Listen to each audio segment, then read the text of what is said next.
Have you suffered a traumatic brain injury and you've noticed some cognitive decline? Let me ask the question again.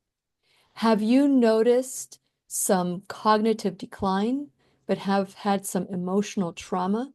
Regardless of what jumped out at you, if you're having cognitive decline and you go to your doctor and your doctor starts pumping you up with medications that are making you even more groggy or maybe even causing more cognitive decline, perhaps maybe it's time to stop and look at something different and new. Maybe the doctor has said, "Oh, you're getting older, just expect it." Don't buy into the lies. There are things that you can do, and we're going to be discussing it in today's classroom. And we are very fortunate because we have our brain whisperer, Dr. John Silva, who's in the classroom today.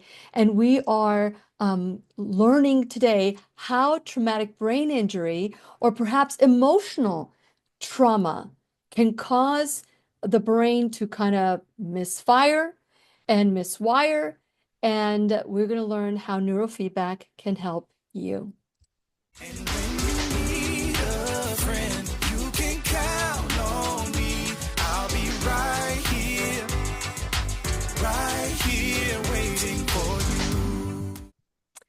Hi, my name is Lillian McDermott, and I am a certified life coach. I am a certified holistic cancer coach and the host of the Lillian McDermott radio show, Classroom. If this is your first time tuning into the classroom, please know I've been waiting for you.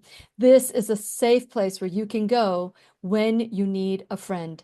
It is my commitment to provide natural ways to heal, and it is my mission to make awareness, responsibility, and truth a part of our everyday life. And I hope you, my listening and viewing friend, will feel empowered to embrace a new truth and live the life of your dreams.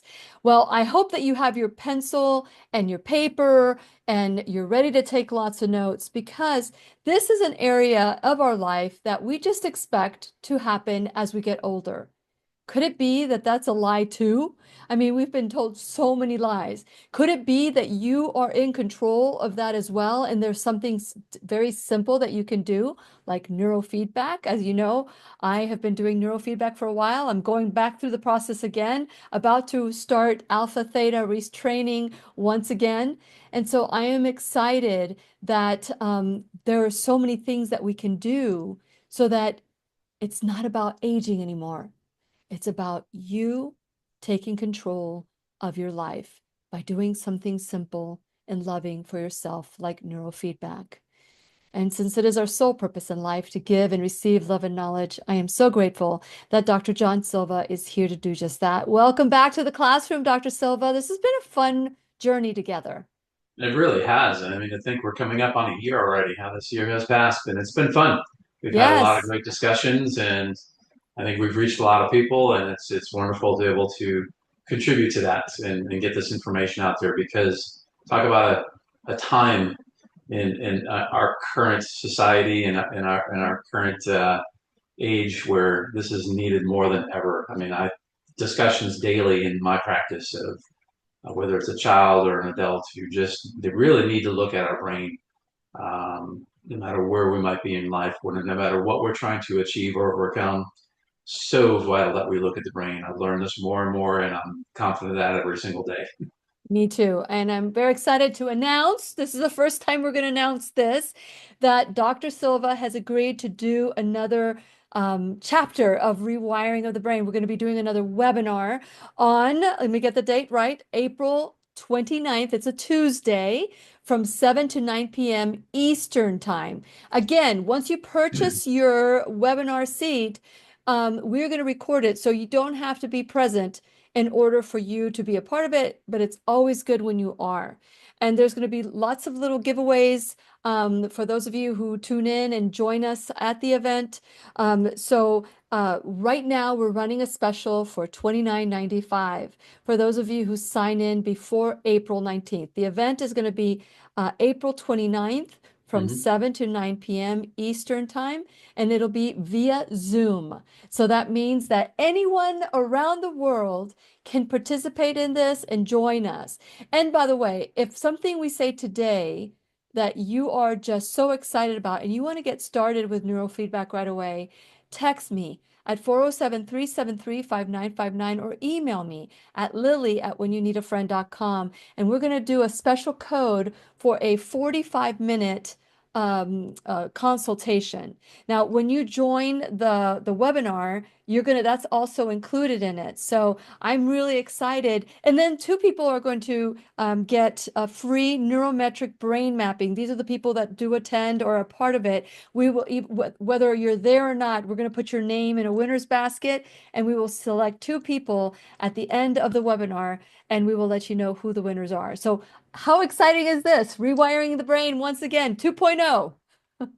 Yes, looking forward to it. That'll be here before we know it as well, right? April. That's right. So April Yeah. 29th. And so it's just right around the corner. So get your seat in the classroom today. Just go to the link. There will probably be a pop-up. So click on the pop-up or click on the workshops and you will be able to join our webinar. Like I said, it's via Zoom. So today, Dr. Silva, we are going to be talking about traumatic brain injury. But not just traumatic brain injury. It's amazing how emotions can play a key role as well in cognitive decline or feeling stressed or anxious. So share a little bit about why you really wanted to focus on traumatic brain injury Mhm. when it comes to the neurofeedback helping somebody that has had a traumatic brain injury, and then we'll shift to the emotional aspect of it too. Yeah, yeah, which is such an important part. And it's interesting looking at back in my own career, much of my first part of my career was helping people with physical trauma to the body. There wasn't a lot of emphasis on looking at the brain, but the brain is a very delicate structure and it's something I should have been looking at back then. But we all evolve as practitioners in our understanding of how trauma, physical trauma, again, affects our body, but never really paid much attention to emotional trauma until I started shifting my practice into more brain-centric practices and therapies. And now that I'm knee-deep and primarily helping people with brain-related issues, that emotional aspect, that emotional trauma is I mean, incredible. I mean, it's just about anybody I meet with has had some point in their life that they have suffered some type of traumatic event. So I guess let's just start since we're on the topic of emotional trauma. So from a neurophysiological standpoint, meaning what's happening to the function of our brain, and I always try to put an emphasis on the function. Now, yes, we can look at the brain from a structural or anatomical standpoint, and that's really important, especially if you've had a physical trauma, which we'll talk about. So for those of you that may have had a head injury, you may have been referred for a CT scan or an MRI to look at the structure or the anatomy of your brain, seeing if there's any swelling to any degree, if there's any lesions, anything that might show up. And oftentimes it comes back negative unless you've had a really significant trauma where you've lost consciousness, perhaps had a laceration or a fracture. But oftentimes you're sent home saying, all right, we can't see anything on the CT or MRI, but yet from a functional perspective, there's a lot going on. There's a lot of, let's just call it dysregulation, unwiring of all your brain neurological networks. So coming over to emotional trauma, it's a trauma nonetheless. It's just experienced differently. And what's really neat is since I've been doing this kind of work and I do what's called quantitative EEG, and we've had this discussion on previous shows many times, this is just a method of measuring brain function. It's interesting to see that you can see very similar brain wave patterns. So brain waves is what we're measuring when we do a quantitative EEG. But we see very similar brainwave patterns that show up, whether it's physical trauma or emotional trauma. So it's a neat thing how either one can have the same, almost similar effect on a person's brain. And what's really, really amazing is this effect on brainwave function can manifest and we can see existence of it for decades sometimes. So in other words, I'll have someone come into my practice and they're maybe dealing with some cognitive issues. They're starting to be more forgetful, maybe dealing with some sleep issues or a combination of both of those things, maybe overwhelming stress or anxiety in their life. And when I'm doing a thorough history and workup, They'll tell me, yeah, I had a head injury from a car accident or a sporting accident when I was in my 20s, and maybe now they're in their 50s. So we're talking 3 decades. And when we do the QEEG, you can still oftentimes pick up on evidence of that trauma, even that was 30 years ago. That functional aspect of our trauma just lingers there in the brain. And it just slowly starts to manifest into, again, either cognitive, emotional, or behavioral issues. So I just want to bring that point and drive that point across because it's the accumulative effect of many traumas in our life that affect our brain function that will eventually catch up to us at some point to some degree. So back to physical trauma. So physical trauma is a hit to the head, particularly, although it can also occur through a whiplash injury, which is more underlying damage to your neck. But you have to realize your head is attached to your neck, and within inside your head is your brain, which I mentioned is a very delicate structure. In fact, just for those out there in the listening audience, our brain in this living state is about the consistency of soft butter. So take that into consideration the next time maybe you whack your head on a kitchen cabinet, or God forbid you have a car accident and you hit your head to some interior part of the car, or even when your head comes back to hit the back of the headrest. That's enough trauma to start to upset brain function that may not be realized at that time of the injury or even for the weeks to follow the injury, but it can affect you down the road. And as I mentioned, sometimes we can see evidence of this functional effect of trauma 30, 40 years later. So what I always tell people is, the time to look into these things is here and now in the present. And especially if you've had a recent uh, physical trauma. So I just want to drive that point across. It's so, so critical because I've seen so many people put it off, they wait, or they end up in the allopathic medical model where you have a CT or MRI, nothing, no evidence of any structural problems. We don't know what to do for you. Meanwhile, this person continues to have more cognitive issues, sleep issues, maybe start to have anxiety, maybe depression. And years have gone by and they're like, what is going on with me? But meanwhile, this all could have been caught years, even decades before. So if there's one take home message from any of these and any of our talks, and we've discussed this before, but there's no better time to look at your brain function than the here and now in the present. And if for nothing else, we should all be curious about our brains. We really should. Think about it. Yeah. Our brain is every aspect of every waking and sleeping moment of our life, from the time we're born until the time we eventually pass. Everything is processed by our brain. It is command central. It deserves some paying attention to. And unfortunately, most of us don't pay any attention to it. And when we do, it's often too late until we start to have these problems. Well, I've experienced a couple of times where my head has hit. The first time that happened, I fell down a flight of stairs, Mm-hmm. and I remember the radiologist, I used to work for their imaging center, and the radiologist that used to read for us noticed my name and had to come see me because when he heard I had fallen down the stairs and he saw the different, the fact that I was still alive, he was shocked. And, but no one ever said, if you're having any cognitive decline, go check yourself out, or maybe you can do a QEEG, or you can do what, nobody ever said anything. Mm-hmm.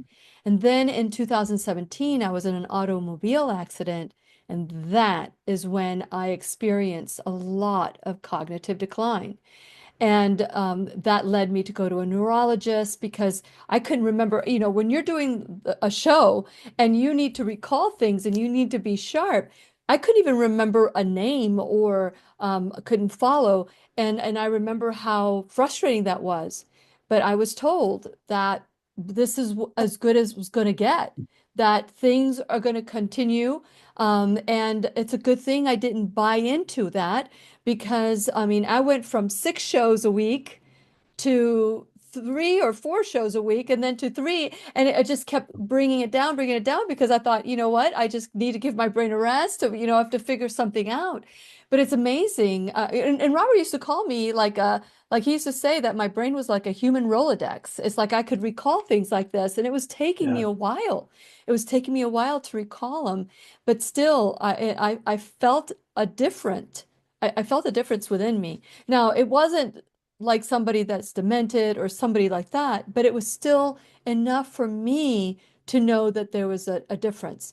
And so when I started doing neurofeedback, I feel like I've regained those functions. Now, what is it about traumatic brain injury that could, you could bump your head one time, like I did going down the stairs, and Hmm. then bump my head, hitting, with whiplash and had a concussion with the accident that I was rear-ended in 2017. What is so different? Was it because I was older? What could cause an accident to the brain to cause cognitive decline or depression, anxiety, or a change in behavior versus one that doesn't? How could that happen?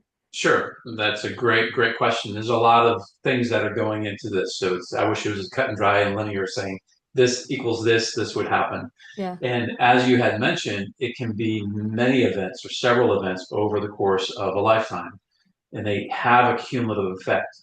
So think about this, consider this as a child growing up, especially in our era, maybe not so much kids nowadays, but we were forced to go outside and enjoy life. And not to say kids don't do that these days, but unfortunately technology has gotten in the way. They're glued to their phones. But we used to go out and ride our bikes, fall off our bikes.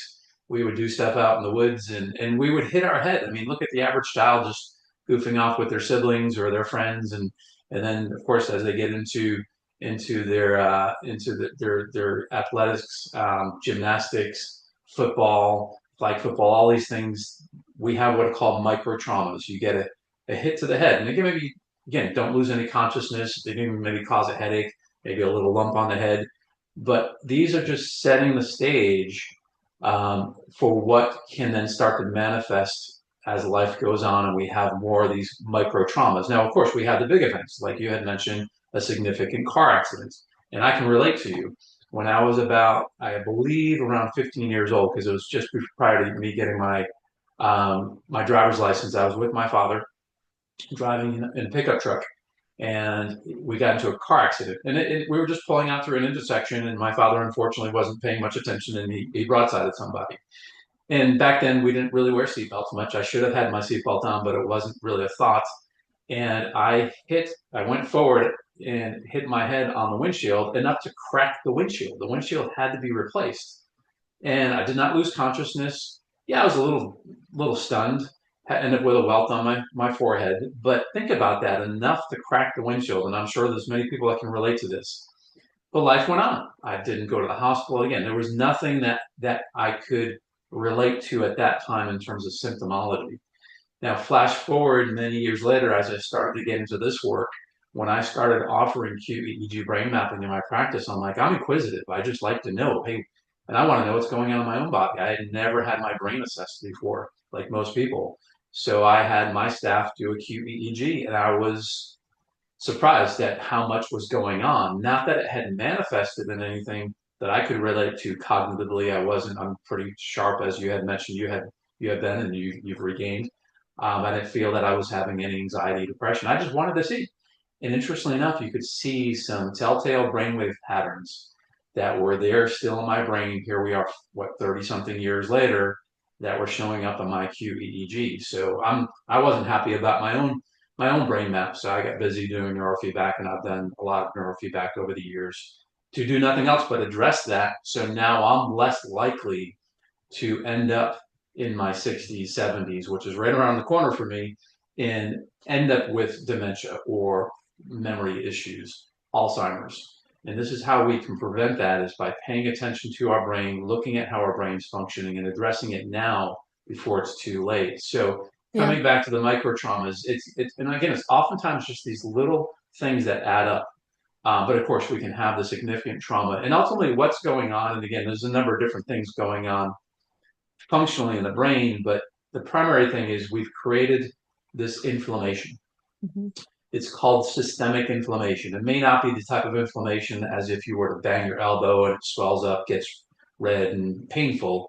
In fact, you don't even feel pain in your brain, but it's this inflammation at the level of our cells. And in our brain, our cells are called neurons. These neurons become inflamed. There's actual physical damage to the neurons, the structure of the neurons, and that affects how they function. So what neurons basically do is they make these intricate connections with each other, and they fire off these electrical chemical impulses. Think of them as like the wiring inside your brain. And we have billions of these things that make up these intricate neural networks, as we call them.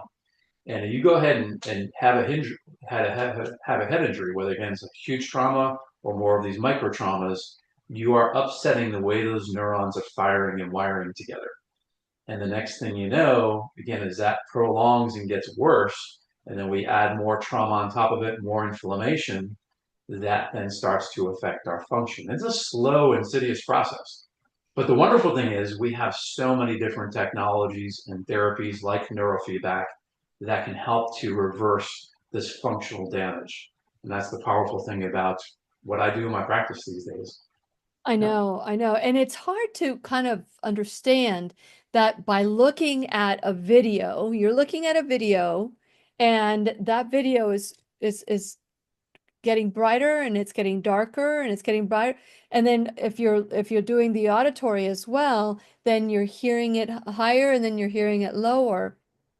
How does that connect to the brain? How does it force it to rewire so that whether it's a physical trauma or an emotional trauma, Mhm. that either or it's going to hear and obey? What is it listening to? What is it doing at that moment when you're looking at a regular video? I was telling you that I was watching a Man on the Inside with Ted Danson. It was such a sweet series.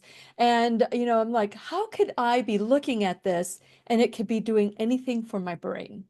Yeah, it's quite amazing, and it's so simplistic in its approach, but yet, of course, there's a lot of complex neurology and science behind it. But we're referring to neurofeedback. So Hmm. again, for those of you that are tuning in for the first time to any of our previous podcasts, we're referring to neurofeedback therapy or training. Sometimes it's referred to as training because it is, in essence, a brain training. And just historically, it's been around since the 1960s, and it uses a process called operant conditioning. So when, as you mentioned, Lily, you're sitting there watching this new Netflix series. Just imagine Lily has these sensors on her scalp.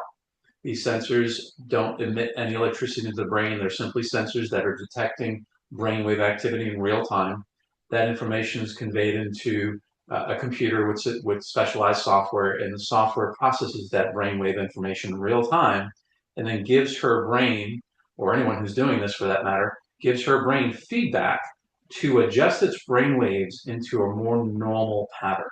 So when we do quantitative EEG brain mapping or neurometric brain mapping, which is a new version of what I do these days as well, we're able to identify different parts of the brain, and we're able to see if our brain waves, which is how we measure brain function, whether our brain waves are too high or too low. They're underactivated or overactivated. And again, this as a result of trauma, physical trauma. We'll get to emotional trauma here shortly. So we're able to identify that. And what neurofeedback does is gives your brain feedback whenever it adjusts its own brain waves into the more normal operating range. So let's just take an example. And this happens to relate to trauma. So a typical pattern that we will see on a brain map is we will usually see evidence of elevated delta brainwave activity. And if you can imagine what a brain map looks like, it's just that, a map of the head. You can see the ears, you can see the nose, and then we can see the different lobes of the brain that we come to name as the frontal lobe, the temporal lobe. And we use colors to identify whether the brainwave activity is too high or too low, much like looking at a weather map, say on the Weather Channel. We'll use warm colors like yellow, red, orange to identify where the brainwave activity is too high. And then we'll use different shades of blue to identify where the brainwave activity is too low. And a typical pattern that we'll pick up on is this red and yellow delta brainwave activity. And that often is indicative of a previous head trauma. And again, it can be years ago that was manifested, but now we're still seeing evidence of it later. So coming back to neurofeedback, what we're doing, Lily, is when you're sitting down doing your sessions, we're telling the brain, hey, when you lower your delta brainwave activity, and this requires no conscious effort on your part, as you can attest to, but when your brain does what we're asking it to do, and it meets what we call the threshold, the reward threshold, it gets just that. It's a reward. So you'll see the video that you're watching go into and return to its normal brightness. Yeah. Now your brain tries to maintain that for as long as it can, and you'll see moments where the screen stays bright for maybe 15 seconds, maybe up to a full minute. But at some point, the brain kind of goes back to its hardwired patterns because of previous traumas, and you'll see your video go dim. And you're still able to see Ted Danson and what you're watching. It's not going completely black, but it does go dim, and you're consciously aware of it. But your brain, on a subconscious level, is interacting with this process. And basically, what we're doing is we're teaching the brain with repetitive um, repetitions, basically, to lower that elevated delta brainwave activity, as an example, because of your previous head traumas. And when you repeat that enough, several times a week, over the course of several months, you can actually reverse the damage because of the inflammation, because of the unwiring of the brain that happened from traumas from, again, years or decades ago. It's quite amazing. And as I always tell people, it is the most direct way to rewire our brains and influence brain function that I'm aware of. Now, there may be some technologies or therapies that exist that I'm not aware of, but as far as I know, neurofeedback is the most direct way, non-invasive, non-chemical, no risk of adverse effects or side effects. It's the most direct way to fix our brain as a result of trauma. Okay, so I want to ask a question about that. I just had this thought yesterday when I was doing neurofeedback. Was it yesterday or the day before? It may have been yesterday.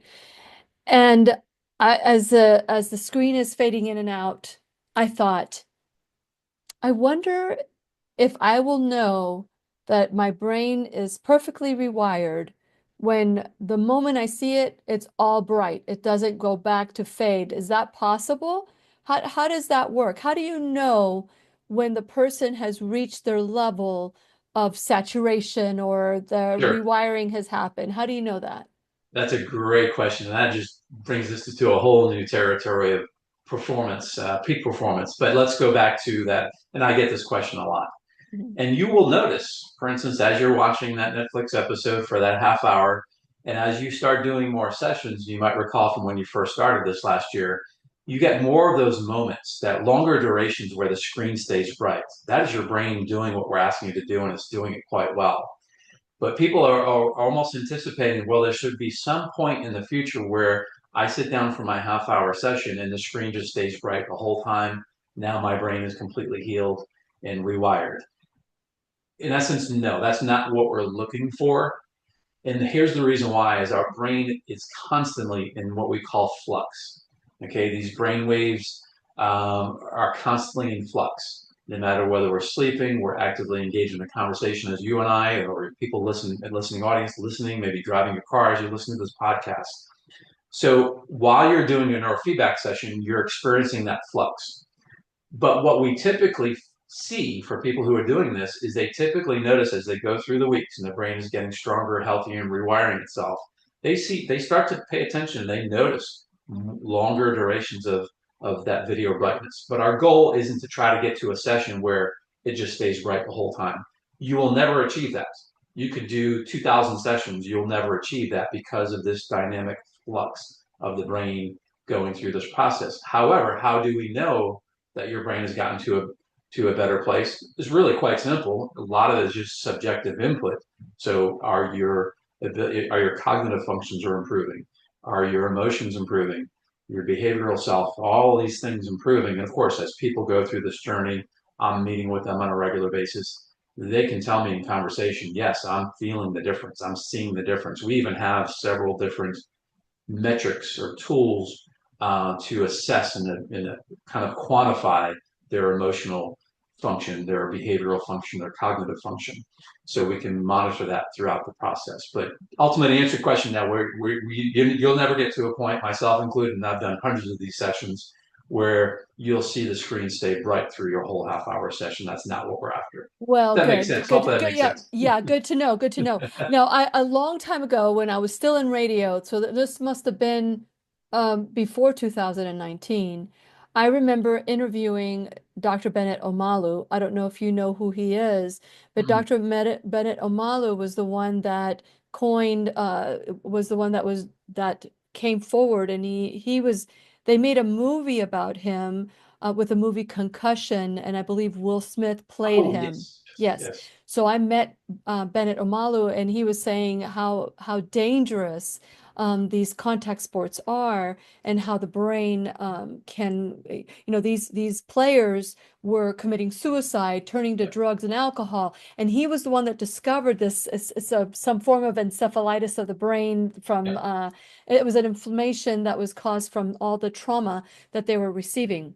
Now let's step forward because we push our children into sports and we don't even realize we could be setting them up as early as elementary school towards these repetitive brain trauma Mhm. injuries whatever you call it, incidences of potential inflammation.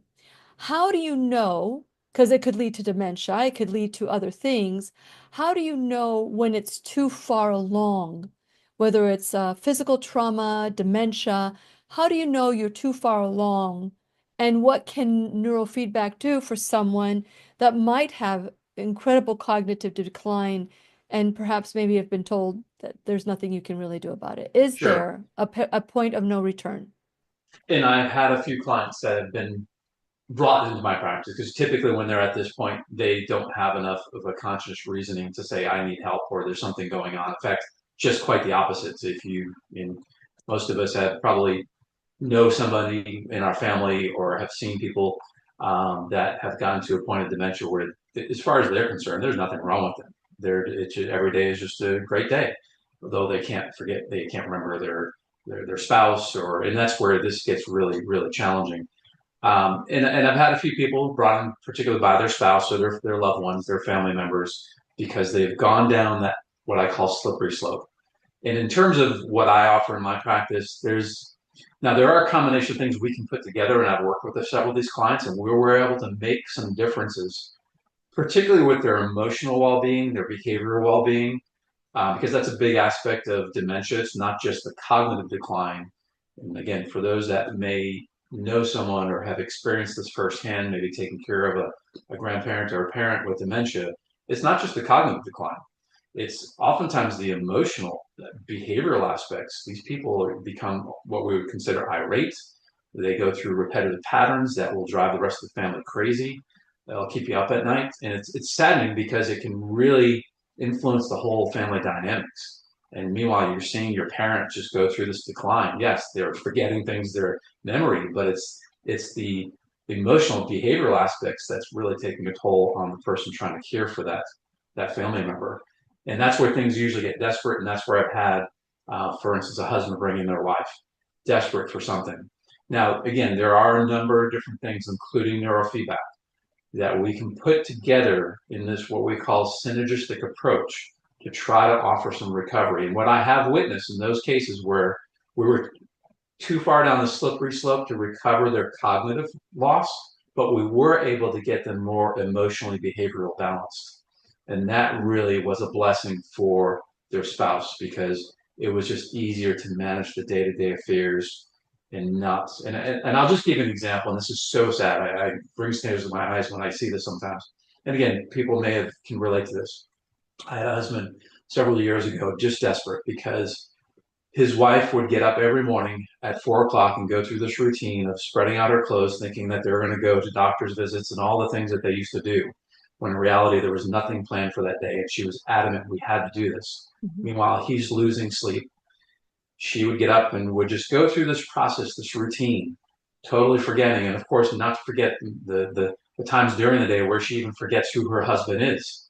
And then there would be times where she would just be triggered by something he would say, just in conversation, that would cause her to then be verbally abusive, Mhm. and even got to the point where it was physically abusive when he tried to calm her down. And this was repeated day after day after day and just continued to get worse.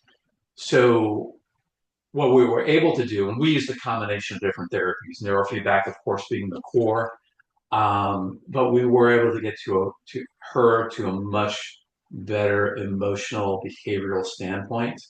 Couldn't recover her cognitive decline, but that alone was such a help, tremendous help for her husband. Unfortunately, as the year went by, once they completed therapy with me, we can only do so much. She ended up in memory care, and unfortunately, about a year later, passed. And I hate to say this, unique about, and this is not unique, but just imagine this. I met with her husband. He came in to see me about a year later after she passed, just to inform me. And we just talked about, because I got to know his family and kids and stuff. They were really wonderful people. Um, Her brain function diminished so much that eventually how people end up dying of dementia is they lose the ability to carry out regular basic functions. And in her case, it was the ability to eat and swallow. That's how far off your brain can come offline, that you just lose the ability to nourish yourself.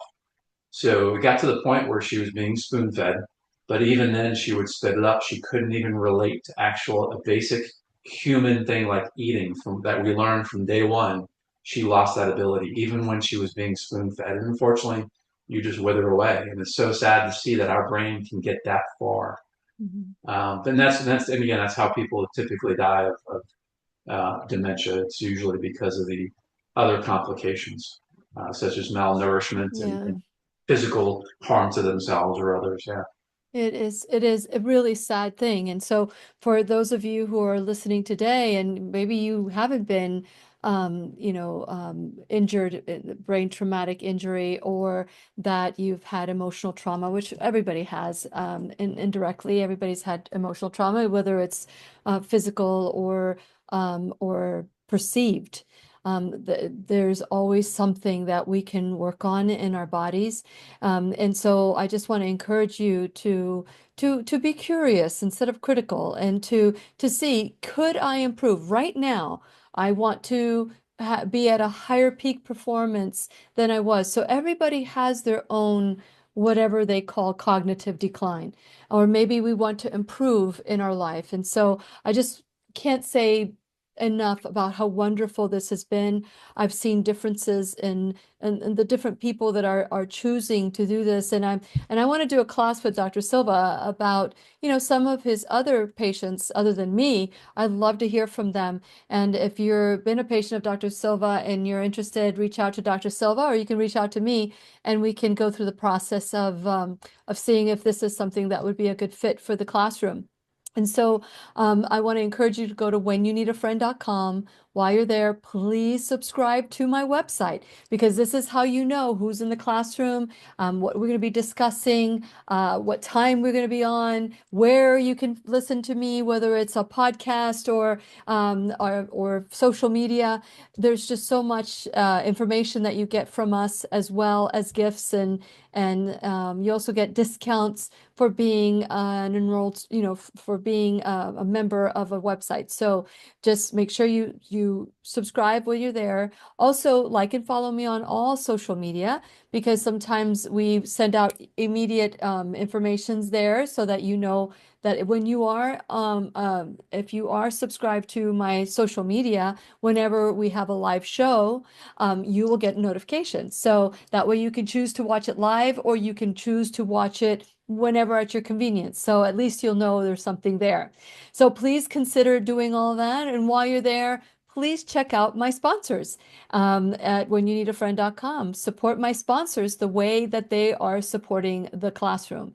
There are so many different ways that we can learn and grow together. And, supporting one of my sponsors is helping the classroom grow. Then you can go to my webinar, my web, like all the different classes that we've done, workshops that we've done, and you can find. We did a Rewiring the Brain. That's the first one we did. This is Rewiring the Brain 2.0. We're going to be focusing on the brain and in a different way than we did before. So if you want to join us again, please know that we've got a introductory price of $29.95 for those of you who are You know what you want to be a part of this, and it's less than $30. You can't go out to dinner for less than $30. So just give this gift to you at the beginning of the year as we are going forward to kind of like help you in whatever performance that you want to achieve, whatever goal that it is you want to achieve. After the 19th, because the event is April 29th from 7 to 9 p.m. Eastern time. That's a Tuesday. And so if you are interested in that, just make sure that you sign up before the 19th so that you don't have to pay $29.95, although it's worth it. For people who sign up, there's going to be some gifts for you. You're going to get to a chance to win one of two neurometric brain mapping assessments, which is a value that is way more than the price that you will pay for a seat in the webinar. And the webinar is via Zoom. And if you're listening anywhere around the world, you can join us. You don't have to be present to receive the recording. It's going to be recording. So just know that this is something that you can participate in, and you can decide whether or not this is going to work for you. We're going to have Dr. Silva talk for about 45 minutes to an hour, and then we'll have an hour of Q&A. So just want you to know that this time we want to give you that time to ask any questions that you have at the time. And then everybody is going to have an opportunity to meet with Dr. Silva individually. If you don't want to wait till then and you want to start neurofeedback now, if you text me at 407-373-5959 or Lily at whenyouneedafriend.com, and you would like a free 45, he doesn't do the 45-minute consultation, but if you want a free 45-minute consultation, reach out to me and I will hook you up. I will hook you up with Dr. Silva so that you can start your journey today. Another thing that I want you to know is that if you can go to other aspects of my website. There's the Shop Now bag, Lilly approved products. You can also become an enrolled student in the classroom. And as an enrolled student in the classroom, you will help the classroom grow. So whether it's $1 or $1,000 a month or a one-time donation, whether it's your time, your talent, your treasure, all of it is so important for us to grow the classroom. We're looking forward to the fact that they have taken away some of the speech that they've been censoring. So they've made a Yay. commitment to take this away. They claim, yeah. And so I just want to make sure that all of you know that we're hoping that we'll be able to say and educate all of you with some of the more empowering things that will keep us from being um, you know, deleted from social media, but I'm really excited about that. Once again, Dr. John Silva, you can find Dr. Silva at drjohnsilva.com. And you can also call him at 772-494-2576. When you do, please let him know that you heard him in the classroom so that he knows that it's worth his time to come and join us and share this information with you. Dr. Silva, I'm so grateful to you. You have helped rewire my brain. I'm really excited about that. And I'm going to start the alpha theta training once again. Yeah. I took a break and I've been doing the neurofeedback, and now we're going to do the alpha theta training, and I'm really excited about it this time. I had some emotional reactions as you know, and we've discussed this in the classroom. And by the way, we have a playlist for Dr. Silva on YouTube, so you can go to the playlist of the neurofeedback and brain and neurofeedback. And I think that my body is ready. I don't know. We'll see. But I've made a commitment to start alpha theta training. How is alpha theta training different for someone that maybe has traumatic brain injury versus not traumatic injury, Sure. or just wants to do peak performance? How is alpha theta training different than neurofeedback? Great question. Great segue because, and we sometimes will get caught up in our conversation, which is wonderful. But obviously, so much of our talking points today were on physical trauma. So, Yeah. what I think we should do is maybe the next podcast, whatever our topic may have been, let's continue this conversation with everybody and talk about the emotional trauma, because that's such a big aspect of just about everybody's lives, especially in this day and age where Yeah. we're just bombarded with too much information, much of it negative, stressful. We all are experiencing emotional trauma. Call it PTSD, and I'll describe more about PTSD, complex PTSD, its role in brain function and Yeah. how neurofeedback works. But ultimately, to answer your question, alpha theta training, neurofeedback, it's a form of neurofeedback training. Its approach is especially well suited for the effects of brain function as it relates to PTSD or emotional trauma. Also has application for physical trauma, but is especially related to emotional trauma. And again, for a lot of us, it's just this biocumulative effect over a lifetime of these just daily stressors. We all, like I said, are experiencing some degree of PTSD throughout our lifetime. It may be not officially diagnosed by a medical professional, but we all are experiencing it. What about OCD as well? Because you're talking about PTSD, but what Mm-hmm. about OCD? Is that Yeah, and something that? OCD is just a manifestation of, again, your brain not firing these neural networks properly. Mhm. So you end up with these compulsive problems. And again, with any of these things, is varying degrees along the spectrum. Yeah, I have mild OCD tendencies or compulsive traits to people, but I mean, it's just severe. In fact, it's interesting. I've been getting caught up in these mini, I guess you call them little mini movies on YouTube. I forget what exactly, but once, of course, you know the YouTube algorithms. Once you watch something of a certain subject matter, next thing you know in your feed, they're suggesting more of that kind. But there's one last night called OCD, and of course, it piqued my curiosity since that's what I deal with a lot of my clients. And it was a comedic kind of a play on OCD, but the reality was this person, the main character, had such significant OCD. You had to imagine the scene. He's in a convenience store and he takes a look, and his wife's on the phone telling him, "Hey, get some vanilla ice cream for tonight's dessert after dinner." And he looks, and it's just, of course, they're exaggerating the whole thing, but there's all these vanilla ice cream, all the same brand, all the labels perfectly in line, and they're all stacked up, except in the very middle there was a chocolate ice cream, and that just triggered him. And he's like, "I need to go do this." He starts sweating. So I mean, again, there's varying degrees of all of this, but nonetheless, it's that right there. I mean, OCD. We can talk about that for several minutes. It can be very, very damaging to a person's life. I mean, I've seen people with such significant OCD and the effects it has on their day-to-day life. But again, always come back to the brain.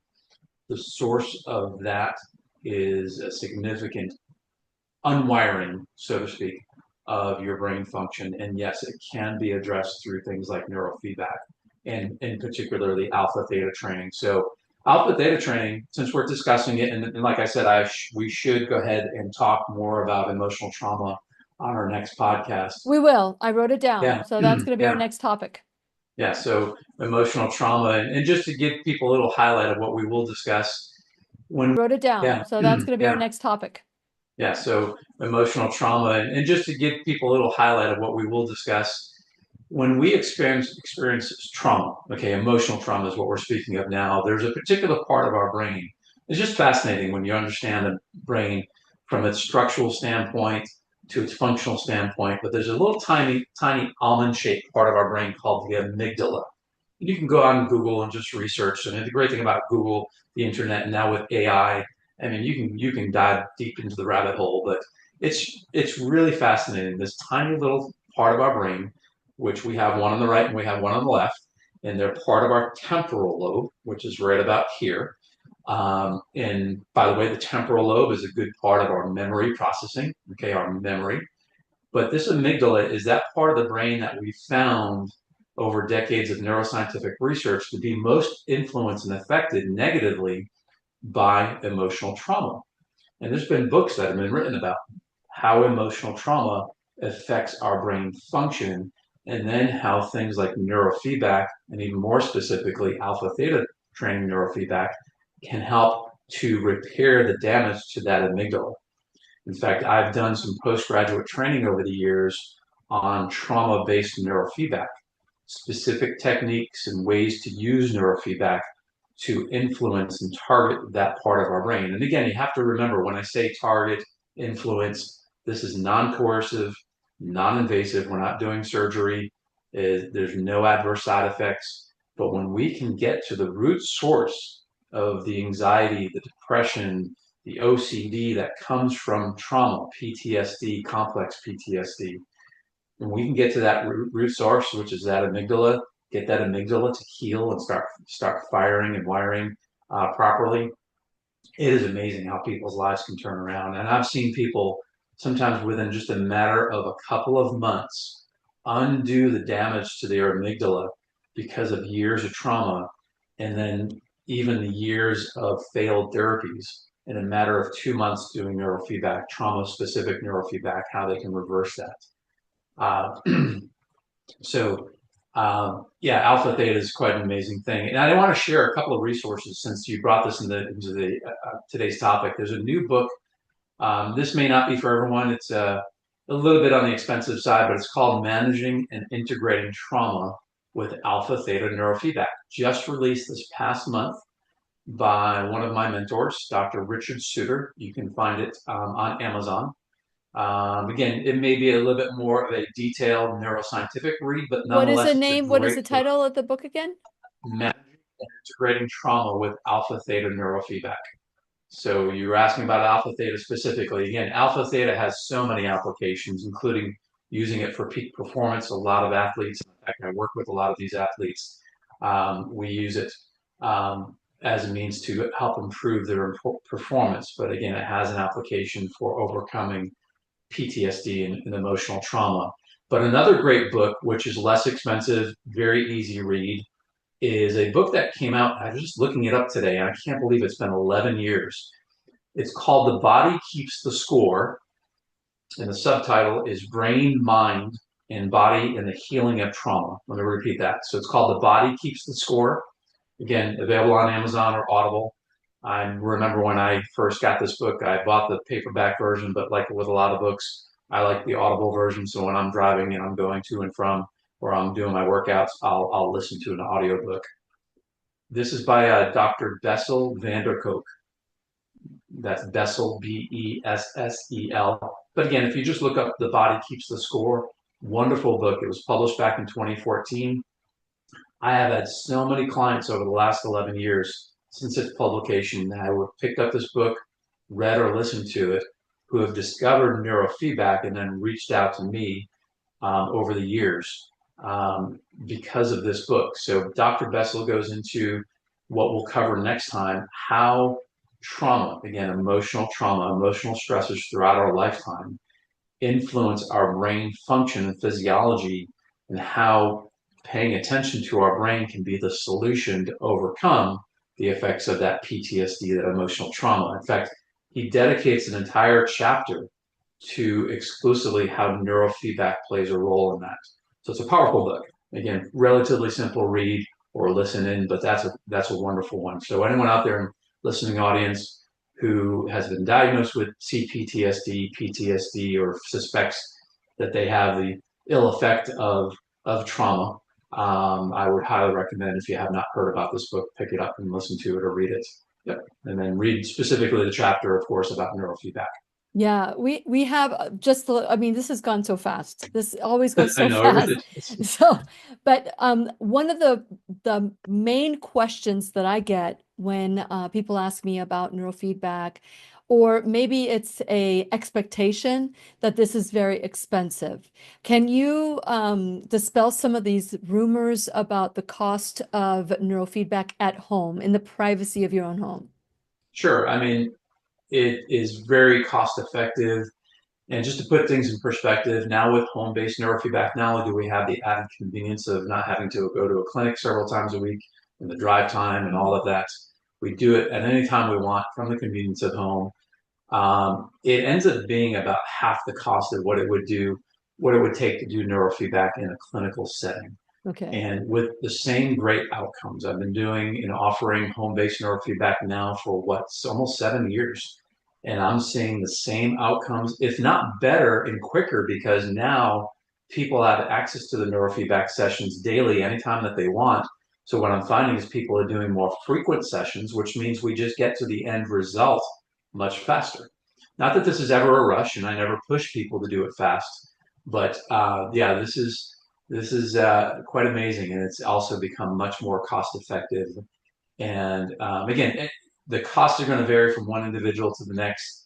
What other therapies I may recommend in conjunction with neurofeedback, but I can tell you there's not too many people that cannot not afford this. And I Yes. offer a variety of different monthly pay plan options. We can fit this into virtually anyone's budget. I mean, I can fit this down to, I mean, just a few, just 60, 50, $70 a month if need be. So Well, this that is usually is not wonderful. an excuse. Yeah, it's wonderful. And I think that that's one of the biggest fears of people not wanting to reach out because they think it's going to be costing a lot of money. And I'm thinking, well, you can still ask. It's a free consultation, and you can do this from the privacy of your own home, anywhere around the world. And Dr. Silva sends equipment to you once the testing has been done, once you agree to the pricing and all of that. I think it's just phenomenal. And I want to thank you for taking a leap of faith into this kind of realm. I mean, chiropractic is so, you've got the same people coming back to you over and over again, even though you have your select few that you do keep working with. But for the most part, making that leap of faith 7 years ago when I met you, just right after I met you, you started doing the neurofeedback. And so grateful that I got to meet you again so that you can help me through this process as well. Yeah, So thank yeah, you so much of course. for that. And especially for those of you who are afraid of the cost, just realize that, $60, $70 a month after you go through your initial training and all that testing and all that is not very high compared to having the privacy of your own home. He sends the equipment to you. And I'm just so grateful to you, Dr. Silva. I'm looking forward to the emotional trauma aspect of it because I know that when I was going through the Alpha Theta training the first time, there was a lot of anger coming out of me. I couldn't believe how much anger, and I'm not a easy to anger person. I'm not, Yeah. I may have been in the past, but not in the last, I don't know, 10 years, 15 years. It hasn't been that way. Slow to anger. But this Alpha Theta just kind of like, made me think about what am I really needing to dive deeper into? So I want to thank you for that as well. Getting started again, and I'm excited to do that. So thank you, Dr. Silva. Once again, just remember that we have our event coming up soon. Just go to whenyounneedafriend.com to learn more. And please remember, we'll be right here waiting for you worldwide at whenyounneedafriend.com. This is Lillian McDermott and Dr. John Silva wishing you love, peace, joy, and unexpected abundance. Make it the best day ever. Good job. Good job. The opinions and advice expressed on the Lillian McDermott radio show are intended for the individual callers and guests on the program and are presented to our wider audience solely for general educational purposes. Please act responsibly and consult personally with your own medical, psychological, or nutritional expert before taking any steps to improve your life.